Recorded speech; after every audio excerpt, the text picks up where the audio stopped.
안녕하세요, 다월드입니다. 최근 한동안 파이 관련 영상을 올리지 못했습니다. 최근에는 파이 관련 뉴스가 적었기 때문에 저도 X 플랫폼에서 활동을 주로 하고 있었는데요. 오늘은 요 며칠간 있었던 이 크립토 뉴스와 근황을 간단하게 정리해드리는 시간을 가지도록 하겠습니다. 제일 먼저 2024년 새해 첫 달의 기본 채굴 속도가 지난달에 비해서 약 0.23% 소폭 하락했다라는 것이고요. 이 기본 채굴률로 채굴을 시작할 경우에는 한 달에 쉼없이 채굴 세션에 참여를 하게 되면 약 6개 정도의 파이코인을 얻을 수 있는 양이라고 보시면 되겠습니다. 0.23% 정도가 감소했다라는 것은 평소 다른 달과 비교했을 때 매우 적은 변화만 있었다라고 보시면 되겠는데, 물론 정확한 이유를 알아내기는 힘들겠지만 일단 작년 1월로 한번 들어가 보면요, 흡산 현상이 있었습니다. 평소보다 낮은 약 1.28%만 감소한 것을 볼 수가 있었고, 그래서 큰 표본의 통계는 아니지만 패턴 분석으로 보자면 코어팀은 알 수 있는 이 세팅 값에 대한 특징 때문에 1월마다 이런 낮은 변화율을 보여주는 게 아닌가 한번 예상을 해볼 수 있겠고, 또 하나는 지난 12월에는 서버 마이그레이션 이슈로 인해서 많은 분들의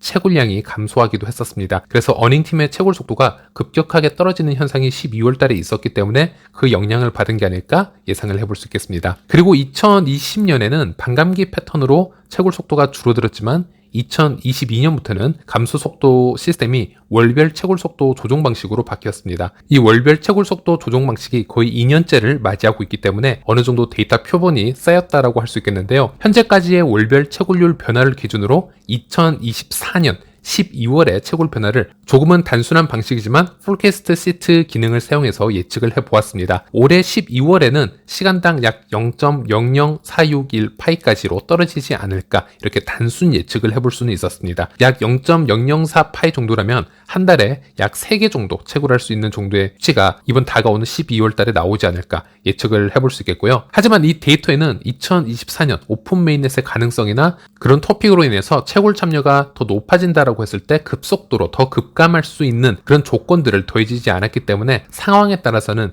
0.004보다도 더 낮은 채굴률을 보여줄 수도 있다라고 생각을 합니다. 네, 그리고 또 하나 지켜볼 부분은 이번 로드맵 버전 2에서 토큰 모델 및 이 마이닝 메커니즘을 보시면요, 현재까지 사용을 해왔던 채굴이나 보상 방식이 업데이트가 있을 수 있음을 명시를 하고 있고, 이것은 백수에도 똑같이 명시가 된 부분이기도 했었습니다. 그래서 계산 방식이 다시 한번 업데이트가 된다면 또 다른 방식의 채굴 변화도 있을 수 있다는 점을 올해 첫 달에 한번 짚고 넘어가 보도록 하겠습니다. 그리고 올해 들어서 저도 딱히 영상을 올리지 못했던 이유가 파이 생태계에 크게 뉴스가 없었기 때문이기도 한데요. 최근 니콜라스를 비롯해서 코어팀 멤버가 채팅창에서 짧게 소통을 나누거나 간단한 공지만 남기고 있는 것을 볼 수 있는데, 예를 들어 니콜라스의 공지를 보면 개발자 엠바서더 프로젝트가 올해 3월 말까지 좀 더 연장이 되었다는 부분이거나, 새해 들어서 파이오니어들의 채굴을 장려하는 짧은 대화들만 확인을 할 수 있었습니다. 당연히 이렇게 업데이트가 없이 조용하다면 상당히 지루할 수 있는 시간으로 느껴질 수 있으나, 제 경험을 비춰 보았을 때는 이렇게 조용한 기간을 거쳐서 여러 업데이트들이 발표가 되는 것을 볼 수 있었기 때문에 2024년 1월 초 현재 파이오니어 분들은 마음을 좀 더 편안하게 가지시고 쉬어가는 타이밍으로 지켜보시길 바라겠습니다. 그리고 이번에는 최근에 일어났던 여러 크립토 뉴스들을 전해드리도록 할 텐데요. 가장 큰 뉴스는 크립토 시장에서 현물 ETF 승인 거절 가능성 퍼드가 퍼지면서 잠시적으로 비트코인이 10% 이상 급락된 사건이 있었습니다. 사실 비트코인 현물 ETF 같은 경우는 지속적으로 이 블랙락이 함께 지금 신청에 들어간 상태이고, 현 크립토 규제를 담당하는 이 중심축이죠, SEC의 정당성이 조금씩 힘을 잃어가고 있다는 점에서 현재 현물 ETF 가능성이 90% 이상을 넘어가고 있는 것이 아니냐, 결국 시간 문제가 아니냐라는 그런 얘기들이 미디어에서 많이 흘러나왔었는데요. 이 시점에 나온 아주 반대적인 퍼드 뉴스라고 보시면 되겠는데, 이로 인해서 약 9천억 원에 달하는 엄청난 양의 비트코인과 알트코인의 롱 청산이 일어났었습니다. 즉 현재 강세장으로 진입한다라는 분위기에 여러 호재가 반영이 되면서 많은 투자자분들이 이 파생상품 시장에서 가격이 올라가는 이 롱에 베팅을 했기 때문에, 이런 갑작스러운 악재 뉴스 하나에도 가격이 반대로 움직여버리면 이제 롱 포지션들이 대거 청산당하는 상황이 발생하게 되는데, 일단 이 갑작스러운 ETF 승인 거절 가능성을 얘기를 한 미디어가 신빙성이 있느냐 하는 것이 현재 주요 토픽이긴 합니다. 왜냐하면 이 퍼드 기사는 이 매트릭스포트 보고서에서 나온 것인데, 이 매트릭스포트 미디어가 매우 수상한 움직임을 보여주었기 때문이고요. 비트코인이 ETF 승인 이후 5만 달러를 돌파할 것이다 라는 이 호재성 보고서와 또 SEC가 승인을 거부할 것이라는 내용의 약재성 보고서를 같은 날 발간을 했기 때문에, 이는 마치 파란 약과 빨간 약을 같이 삼키는 것 아니냐, 이렇게 여러 분석가들이 꼬집는 것을 볼 수 있었고, 즉 조금 전만 해도 비트코인 ETF가 승인이 될 것이다, 이렇게 잔뜩 개미 투자자들의 기대감을 부풀리게 한 후에 그러면은 롱에 투자하는 개미들도 상당히 증가할 수밖에 없습니다. 갑작스럽게 180도 변해서 ETF는 승인 거절이 될 수 있다, 즉 비트코인이 하락할 가능성이 있다라는 퍼드를 일으켜서 그 롱베팅을 모두 청산시키고, 우리가 알 수 없는 세력은 반대적으로 그 수익을 가져갔을 수도 있을 겁니다. 그리고 ETF 거절의 이유도 너무 제목만 상당히 자극적이었고, 실제 내용을 보면 누구나 다 알고 있던 내용들을 이제 재탕을 해서 이해할 수 없는 기사를 내었기 때문에, 일단 모든 것을 떠나서 2024년에 비트코인 움직임 그리고 크립토 시장 움직임이 앞으로 어떤 식으로 진행이 될지 대충적으로 예상해 볼 수 있는 사건이었던 것 같습니다. 현재 매우 강력한 호재가 있는 만큼 심리적으로 그 호재를 뒤엎는 기사 한 줄만 나와도 충분히 이 크립토 시장의 일시적인 폭락을 이끌어낼 수 있다는 게 다시 한번 증명이 되었고요. 현재 현물 ETF 신청 관련해서는 미디어에서도 이렇게 보시는 것처럼 여러 밈짤이 돌고 있는데 여러 가지 관점들이 나오고 있습니다. 사실 SEC가 거의 항복 선언을 하고 ETF 관련 서류들을 하나씩 조율해 나가고 있기 때문에 조만간 좋은 뉴스가 나올 것이다와, 또 어떤 블랙락이나 피델리티와 같은 대형 기관이 과연 본인들이 원하는 만큼의 비트코인을 충분히 보유를 했을까라는 질문을 던질 수가 있고요. 그렇다면 아마도 그들만이 아는 시나리오로 지속적인 퍼드를 일으키고 가격을 하락시킨 후에 우리가 예상하는 1분기가 아닌 2분기까지 이 ETF 이슈를 연장시켜 나가면서 비트코인을 차근차근 모아갈 수도 있지 않을까라는 관점도 있고, 여러 가지가 존재하고 있습니다. 여기에 작년에 몇 번 사용이 되었던 이 퍼드 기사나 실제 있었던 일들 한번 예를 들어서 보면요, ETF 승인 이후 대거 비트코인의 매도가 시장에 흘러나오고 있다라는 내러티브,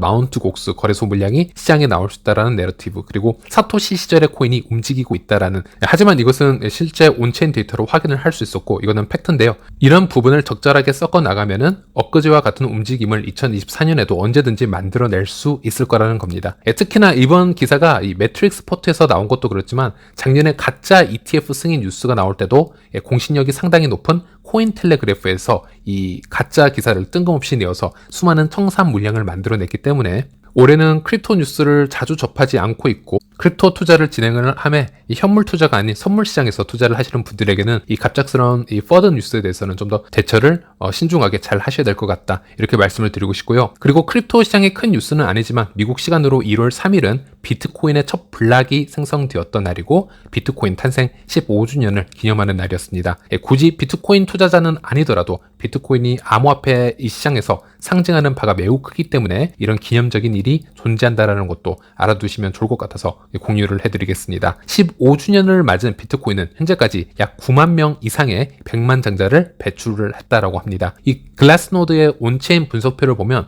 비트코인 주소 중에서 100만 달러 이상의 비트코인을 보유한 주소를 기준으로 계산을 해보면요, 물론 한 명이 여러 개의 복수의 비트코인 지갑을 분산해서 보관을 할 수 있기 때문에 정확한 수치라고 할 수는 없겠지만 15주년 기준으로 보았을 때는 9만 명 이상의 100만 장자를 배출을 했다라고 합니다. 그리고 전문 트레이더이자 이 금융 부문 작가인 이 올리버 벨레즈의 말을 따르면 비트코인은 탄생한 지 15년 만에 전 세계 7,963개의 자산을 모두 제치고 세계에서 9번째로 큰 자산이 되었다, 이렇게 얘기를 하고 있습니다. 그리고 2025년 말에는 비트코인이 세계 자산 순위 3위권에 들 수 있을 것이다, 이렇게 평가를 하고 있는데요. 현 상황에서 전체 이 자산 시총 순위를 한번 보도록 하겠습니다. 지금은 구 페이스북이자 현재 메타와 이 랭킹 싸움에 이제 오르락 내리락 하고 있는데 현재는 10위에 랭킹이 되어 있는 것을 볼 수 있습니다. 1위가 금이고요, 2위가 애플, 3위가 마이크로소프트, 이런 순위로 해서 비트코인이 10번째 지금 안에 들어와 있는 것을 볼 수 있습니다. 그리고 알트코인 중에서는 이더리움이 38위에 위치를 하고 있는 것을 확인할 수 있었습니다. 현재는 비트코인 시총이 암호화폐 시장의 반 이상을 차지하고 있기 때문에 비트코인의 움직임이 모든 암호화폐에 큰 영향을 주고 있다라고 보시면 되겠고요. 보통은 알트코인이 움직이는 방향을 한번 분석을 해보더라도 비트코인으로 먼저 자금이 크게 유입이 되었다가 비트코인이 어느 정도 조정을 맞게 되면 그 후에 알트코인들로 자금이 이동이 되어서 알트가 뒤따라가는 패턴들을 항상 보여주었습니다. 그래서 현재까지는 이 비트코인이 크립토 시장의 대장이고 리더의 역할을 하고 있다, 이렇게 보시면 되겠고요. 그래서 비트코인이 스캠이다, 또는 그냥 가치가 없는 숫자의 장난일 뿐이다, 디지털 쓰레기다 라는 평가를 받아오다가 15년 만에 세계 전체 자산 중 지금 10번째 안에 들었다라는 점에서는 크립토 세계를 무시하는 분들, 또는 너무 진지하게 접근을 해보지 않은 분들에게는 다시 한번 이 크립토 시장을 재평가를 해봐야 되는 타이밍이 아닐까, 이런 말씀을 공유를 드리고 싶고, 하지만 또 참 아이러니한 부분이 있습니다. 15년 전에 이 비트코인 창시자이죠. 사토시 나카모토가 이 비트코인의 첫 블락을 생성을 하면서 그 블락 안에 상징적인 문구를 집어넣었습니다. 이것을 해석을 해보자면 영국의 더 타임스의 2009년 1월 3일자 일면 헤드라인의 타이틀을 이 첫 번째 이 블록에 기록을 한 것인데요. 은행들의 두 번째 구제금융 발표를 앞둔 UK 재무장관이라는 헤드라인을 가지고 있습니다. 그래서 이 기사를 통해서 이 사토시 나카모토는 제네시스 블록의 생성 시간을 표시를 했고 이 엉망이 되었던 전통 금융 시스템을 비트코인이 대체하길 바라는 염원을 표시했다라고 보시면 되겠고요. 이 사토시는 반감기와 최종 발행량이 2100만 개로 한정된 비트코인의 이 투명한 통화 정책으로 무분별하게 통화 살포와 예측 불가능한 이 통화 정책의 폐해를 극복하고자 해보았는데 물론 15년 동안 많은 성과들이 있었습니다. 이미 몇몇 국가에서는 비트코인을 법정 화폐로 채택을 하기도 했고 금융시설을 이용할 수 없는 그룹들 또는 정부의 규제를 피해서 어떤 금융활동을 했어야 되는 그룹들에게는 유용한 금융 네트워크로 사용이 되어져 왔습니다. 하지만 15주년을 보면서 그리고 같은 시기에 현물 ETF 신청 단계를 지금 보면서 이것을 보면서 환호하는 우리 암호화폐 홀더들을 보면서 이 비트코인이 오히려 이 블랙락과 같은 기존 금융 세력의 대장으로 조금씩 흡수가 되어가고 있고 역시 암호화폐라는 건 무조건적인 탈중앙화를 외치는 것보다는 적절한 타협을 해가면서 결국 큰 세력들에게 주도권을 넘겨줌으로써 비트코인도 어떤 비수탁형에서 수탁형 서비스 형태로 조금씩 변질되어가는 것은 아닌지 조금은 현실적이고 아이러니한 현상을 보면서 영상을 마무리하도록 하겠습니다. 네, 이번 영상은 여기까지입니다. 시청해주셔서 감사합니다.